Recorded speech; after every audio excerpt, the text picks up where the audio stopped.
So yun mga boss, duty linis muna tayo kasi natapunan ng Sus Coffee yung bag natin. Ang baho ng ano, ang baho ng bag natin, putik yan. Natapunan ng ano, ng Sus Coffee. Aksidenteng natapunan, mabuti yung customer natin. Mabait naman, nakakaunawa, hindi sa atin pinacharge. Wala yung pasok mo na yung helmet, pati itong ibang ano. Ayan, itusan ko yung ano ko.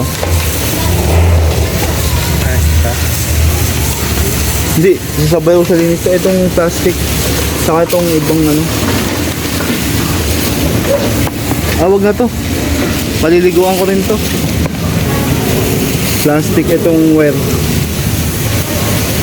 Ayan, linis muna tayo mga boss kasi ano, kasama mo to. Wag na, mabaho rin. Sama natin yung kapote natin, yan oh. Ang baho pag sinusuot. Pati itong bag natin, lalong lalo na yung bag kasi yung katas ng Sus Coffee na ano, tumapon sa atin. Natapunan tayo ng ano, natapunan tayo ng order ng customer. Sama natin yung ano, yung kapote natin kasi mabaho. Nakukulob kasi. Ito yung thermal bag natin, oh. May katas-katas pa lang ano. Katas-katas ng kape.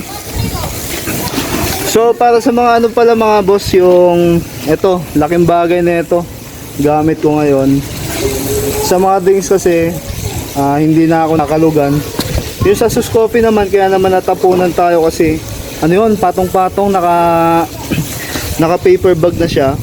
Tapos parang tumob yung isa kaya natapunan tayo.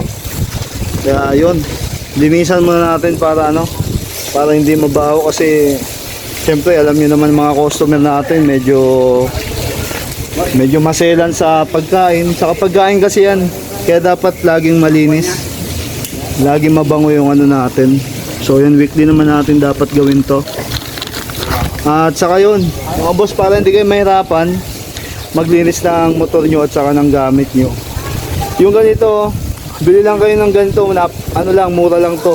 Sa TikTok shop ko binili, 800 plus lang to, kuha ko dito.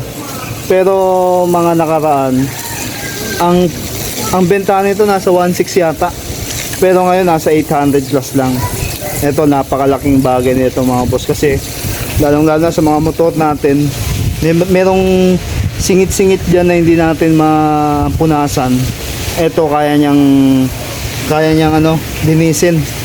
So yan, linis muna tayo mga boss para malinis yung ano natin, yung bag natin kasi yan, mabaho na.